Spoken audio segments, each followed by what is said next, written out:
Hello, and welcome to this Learn English Elementary recording brought to you by the British Council. To find out more and to access language activities and audio scripts, visit our Learn English website at www.britishcouncil.org/learnenglish. Hello and welcome back to the second series of the Learn English Elementary podcast. This is podcast number 5 and I'm Ravi. And I'm Tess. Hi. Well, Tess, is he back? Huh? Oscar, did he come back? Oh, Oscar. Yes. Sorry, I'd forgotten about that. The last time we were here, listeners, Tess was upset because Oscar was missing. Oh, sorry, Oscar is Tess's cat. He was missing. 3 days, wasn't it, Tess? When did he come back? Well, it was quite strange. After the last podcast, I went home and he was there waiting for me. It was like he'd never been away. Well, that's good news. Where'd he been? I really don't know. He just came back and acted like everything was completely normal. I told you he'd come back. How long was he gone for? Well, 4 days, really. I looked at some internet sites and there are lots of stories about cats disappearing for a few days or even a few weeks and then coming home. Why do they do it? Because they can. I don't know. Nobody really knows. Well, I'm glad he's come back. I bet you were really happy to see him. Is he okay and everything? He seems fine. I took him to the vet for a checkup, but he seems absolutely fine. You see, that's the thing about cats. You never know what they're thinking. Dogs are much easier to understand. Dogs don't disappear for a few days, then come back. That's because dogs aren't as clever as cats. Anyway, I went to see that film you recommended. The James Bond film? Yeah. And? It was okay. I quite enjoyed it, but it was a bit too violent for me. It's not really violent. I know, but I don't know. I can't watch anything with guns and explosions and everything. Oh, Tess. I know. Right. Are we ready to have a look at what we've got on the podcast today? We've got Carolina. She met Jamie's parents last time. We've got Alison doing our quiz. We've got your turn about telling the truth. Oh, have we got a joke from you, Ravi? We have. Ooh. And to start with, as usual, we've got I'd Like to Talk About.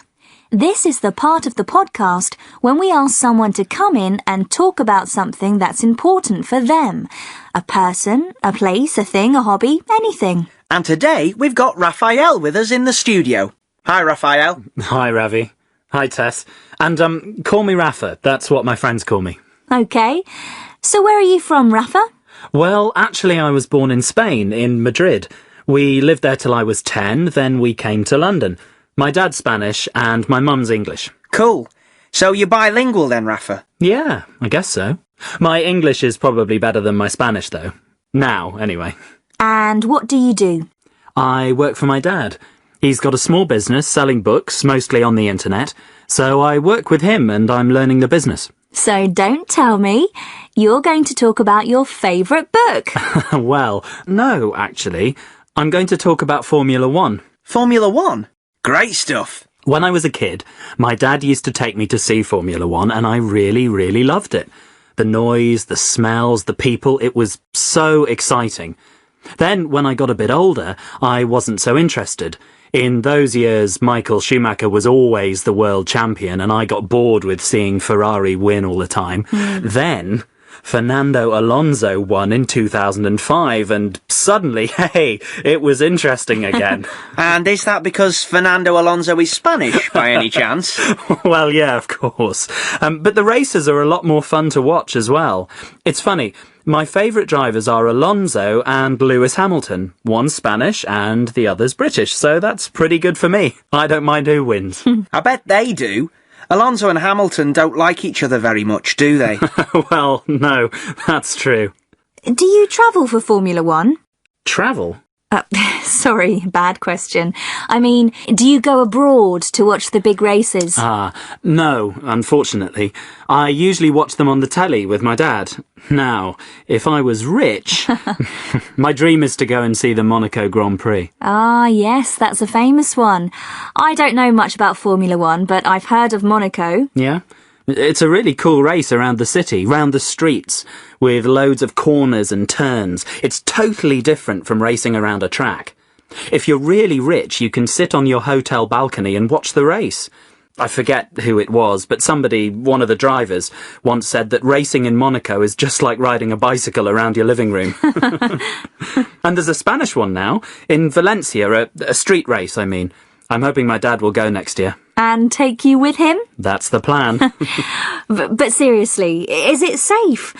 I don't like watching it in case someone has a crash and gets killed. Well, it's as safe as it can be, I guess.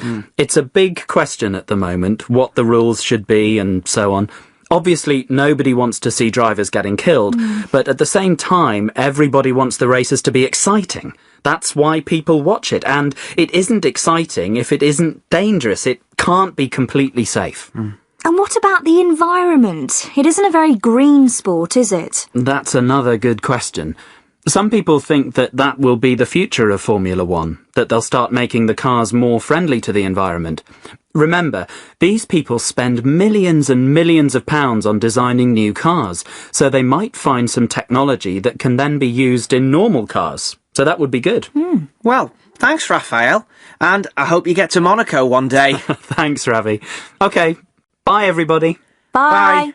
And thanks again. Hey, Tess, what does a cat say? A cat says meow, Ravi. And what does a Formula One cat say? I don't know, Ravi. What does a Formula One cat say? Meow. Very funny. Was that your joke for today? Oh, no. The best is yet to come. Oh, OK. Remember, listeners, that if there's something you'd like to tell us about, you can send it to us at learnenglishpodcast@britishcouncil.org. That's learnenglishpodcast, all one word, at britishcouncil, all one word, .org. That's O-R-G. If we like it, we'll put it on the site. You can write something or record yourself if you want. OK. Time now for our quiz. We've got Alison waiting to talk to us. Alison? Hi, Tess. Hi, Alison. Hi, Alison. Where are you from? From Aberystwyth. In Wales? That's right, but I live in Norwich now. East Anglia. Beautiful part of the country. That's where I went to university. I love Norwich. What do you do, Alison? I work in a bank, but I want to go to university next year. In Norwich? I don't know yet. Probably not in Norwich, though. You want to get away from home? No, it's not that. I mean, it's nice to see new places, isn't it? What do you want to study? Probably film studies. Oh, great. OK. Are you ready for the quiz? I hope so. Well, we're going to do 10 things again. I'll give you the topic and you've got 1 minute to name 10 things on that topic. So, for example, if I say 10 musical instruments, you can say piano, guitar, saxophone. You get the idea. Yes, OK. Right. The topic this time is 10 ball games. 10 games you play with a ball. You've got 1 minute starting from now. Football, basketball, golf, tennis, cricket, ice hockey. That isn't a ball. No, of course not. Squash, rugby. That's 7. 3 more. Handball. Have I said basketball? Yes. Baseball. 1 more. Hockey. Yes. Well done, Alison. That was more difficult than I thought. I know. You think it's going to be really easy. Let's go over them again. Football, basketball, golf, tennis, cricket, squash, rugby, handball, baseball, And hockey. That's 10. Well done, Alison. We'll find something to send to you. And good luck with university. Thanks, Ravi. Bye, Alison. Bye, Tess. Bye, Ravi. Bye. Right.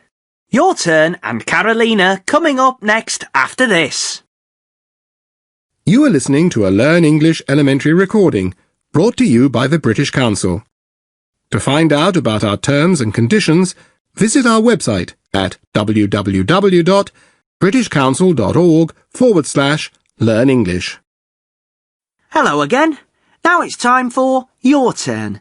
This is the part of the podcast when we go out to ask some different people a question and find out what they think.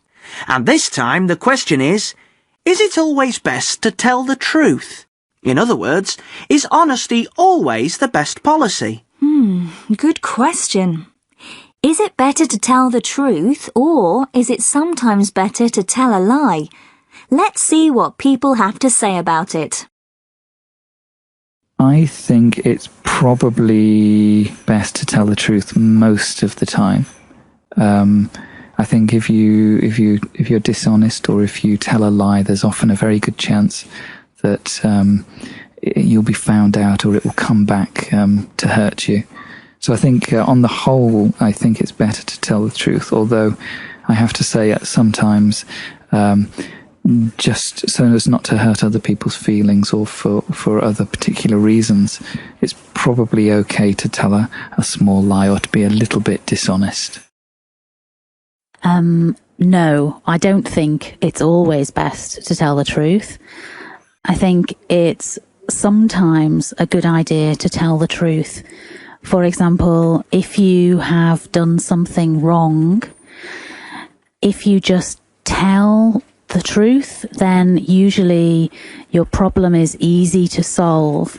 But if you lie about it, it can become more difficult to solve your problem. But I think if you are thinking about somebody's feelings, for example, if someone has their hair cut and it looks terrible and they ask you about it, it might be best to tell a small lie and tell them that it looks okay so that you don't hurt their feelings. Yes, it is always best to tell the truth, because if you don't tell the truth, your conscience is going to haunt you forever. It depends. I think that if you want to have a good relationship with someone who you think could be a good partner, you have to be honest. But in general, with friends or a person that you don't know very much, it's not that good, to be honest. Yes, it's a hard thing to do, but definitely, because in the end, if you start lying, you have to make lies to cover the lies, and in the end, it's just easier for everyone if you say what's on your mind. Whew, that was interesting. You know, I think it's usually best to tell the truth. Lies always cause more problems in the end. What do you think, Ravi? Oh, I don't know, Tess. That's a bit too simple. I bet if you think about the last week, you've told loads of lies. We do it all the time, we just don't notice it. Does it count as a lie when I laugh at one of your jokes? Well, yes, that's exactly what I mean about lies. Are you saying my jokes aren't funny? No, I always tell the truth. I'm getting confused now. Never mind, Ravi. And listeners, please send us your opinions about telling the truth. We'd love to know what you think. You can write to us or send us a recording. But now it's time to find out how Carolina's getting on. Carolina, you'll remember, is from Venezuela, but she's studying at Newcastle University and finding out about life in Britain. Last time we heard from her, she was visiting Jamie's parents. Jamie's her boyfriend. So let's see where she is today. Are you ready, Carolina? Oh, sorry, Emily. I wanted to wear that new jacket I bought. You know, the green one? But... What's wrong with it? It's really nice. Well, I wore it yesterday, and now look. The zip's broken. Look, it won't move up or down. I don't know what happened to it. I didn't notice it last night. Let me have a look. Yep, that's broken all right. It won't move at all. Oh dear, it was quite expensive. Do you think I should take it back to the shop? Well, yes, I do. The zip shouldn't break on a new jacket. It obviously isn't very well made. Have you still got the receipt? The receipt? The piece of paper they gave me when I bought it? Oh dear, I'll have to look for it. It must be in my bag somewhere. Oh, will you come with me, Emily, to the shop? What for? You can speak English. But it's really difficult in another language to complain. I don't like doing it in Spanish, but in English? Okay, I'll come with you, but you have to do the talking. I'll tell you what to say. You can practice before we go. Okay. Thanks, Emily. I bought this jacket here last week, and now the zip is broken. Oh. Don't worry. You'll be fine. Good morning. Can I help you? Yes. I bought this jacket here last week, and now the zip is broken. Here's the receipt. Have you worn this jacket? Once. I was wearing it when the zip broke. If you'd like to leave the jacket with us, we can put in a new zip. It'll be ready in a week. Oh, no, thank you. I don't want a new zip. I don't want to wait for a week. I'd like my money back, please. I'm afraid I can't give you your money back. The company doesn't give refunds for clothes that have been worn. I only wore the jacket once, and the zip broke. That shouldn't happen. Just wait for one moment, and I'll check if we have another jacket of the same size in stock. I'm sorry. I don't want another jacket. The same thing might happen again. I've already explained that I want my money back. Well, Manager. Oh, yes. Could I speak to the manager, please? Certainly. I'll call him. Mr. Parker, could you come over here, please? You're doing really well. To find another jacket in the stock room, but the lady doesn't want another jacket. She says that she wants her money back. Good morning, madam. Good morning. Is this the jacket? Yes. And you bought this last week? Yes, that's right. And I'd like to say that I'm very disappointed with your shop.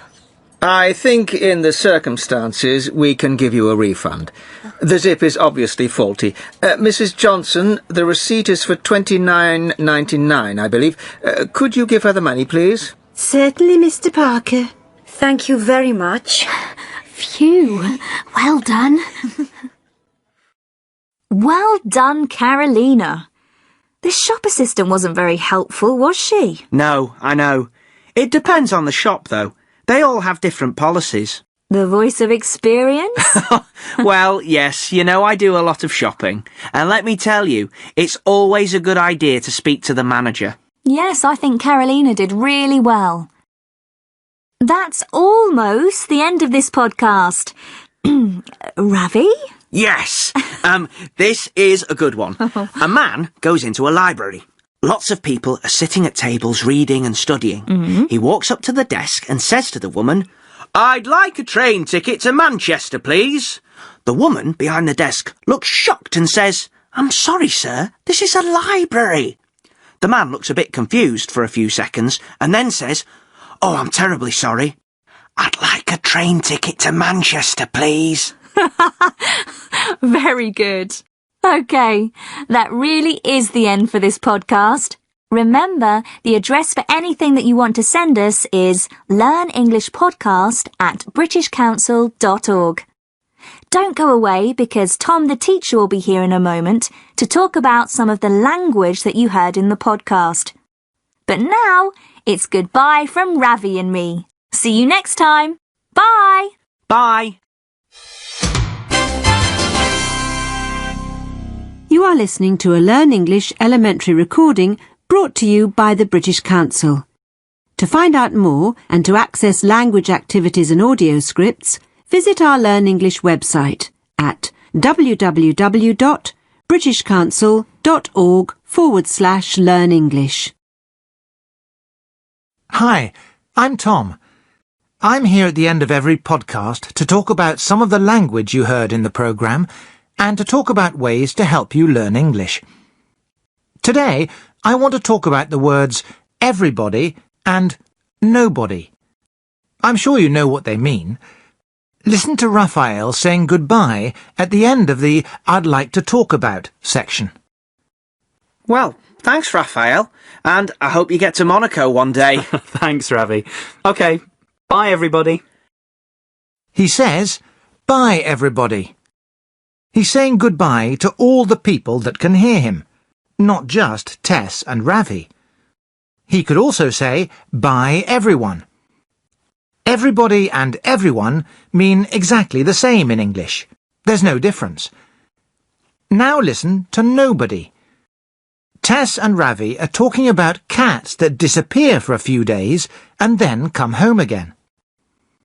I looked at some internet sites and there are lots of stories about cats disappearing for a few days or even a few weeks and then coming home. Why do they do it? Because they can. I don't know. Nobody really knows. Tess says, nobody really knows. There isn't a person who knows the answer. She could also say, no one really knows. Nobody and no one are the same. There's no difference between them. So far, so good. But what about the verb? Is nobody singular or plural? Do we use a singular verb or a plural verb? Listen again. Listen for nobody and the form of the verb. I looked at some internet sites and there are lots of stories about cats disappearing for a few days or even a few weeks and then coming home. Why do they do it?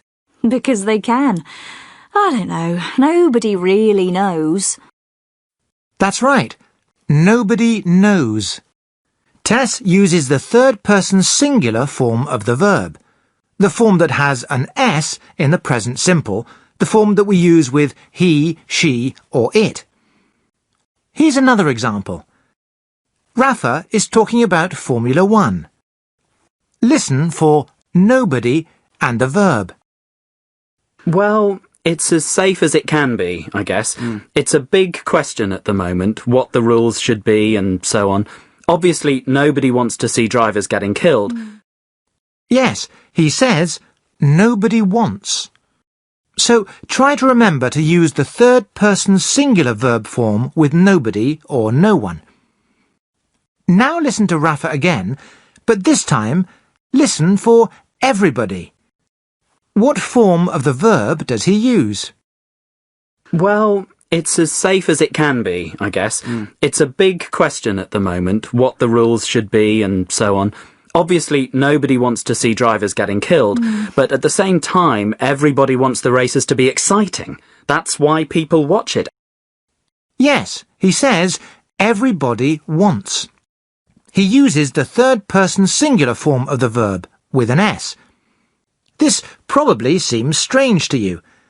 Everybody means all of the people, but we use the singular verb form. Well, yes, it is strange. But the word everybody is singular grammatically, so we use the singular verb form. Try to remember, with everybody and everyone, we use the singular verb form.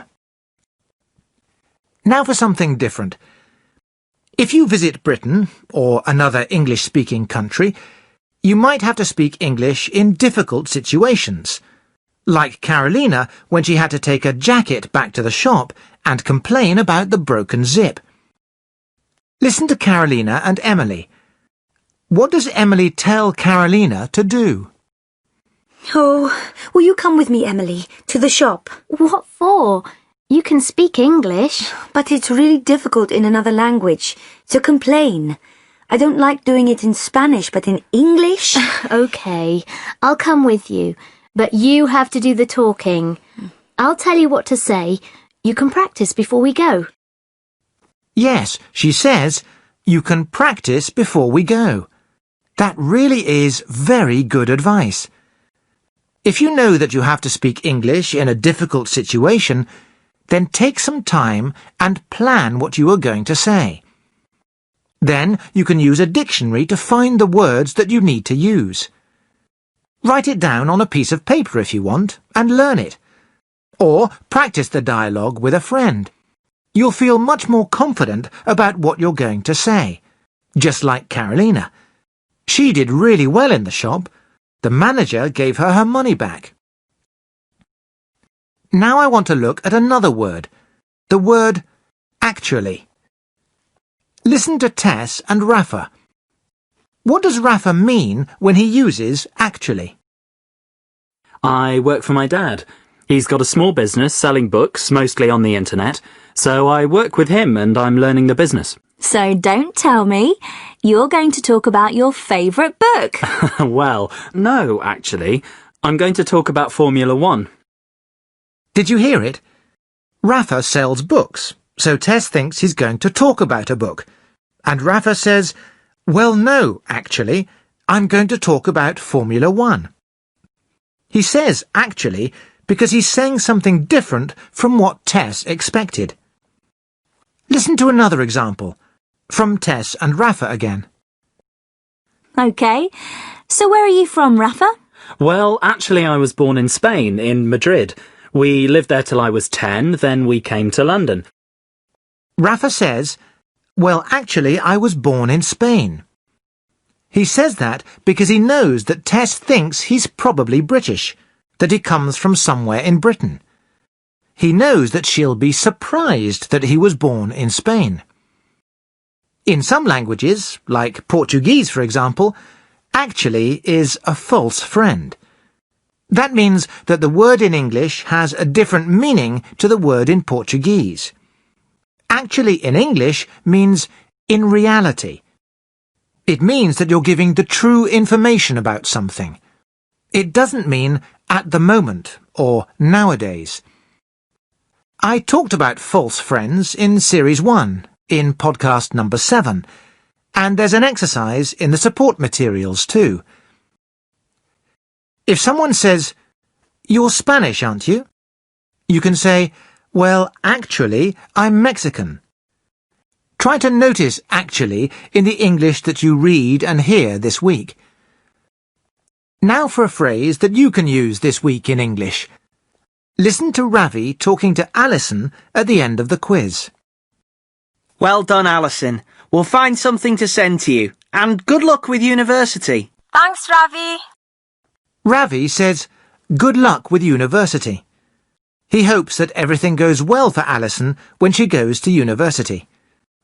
So, if someone has an exam the next day, or is going to start a new job, you can say, good luck with the exam, or good luck with the new job. Say good luck to someone this week. OK, I'm going to stop there. I'll talk to you all again next time. Remember, you can write to me about any language that you noticed in this podcast. The address is learnenglishpodcast@britishcouncil.org. In a moment, you'll hear the address for the website where you can read everything you've heard in this podcast. You can also find some practice exercises to do online and a support pack that you can print. Right, that's all for this time. Bye for now. See you next time. This recording was brought to you by the British Council. If you enjoyed this elementary podcast, you might like to listen to previous episodes. You can also listen to our other Learn English podcasts, such as Themes, Stories and Poems, and Professional English. You can access these on our website at www.britishcouncil.org/learn English.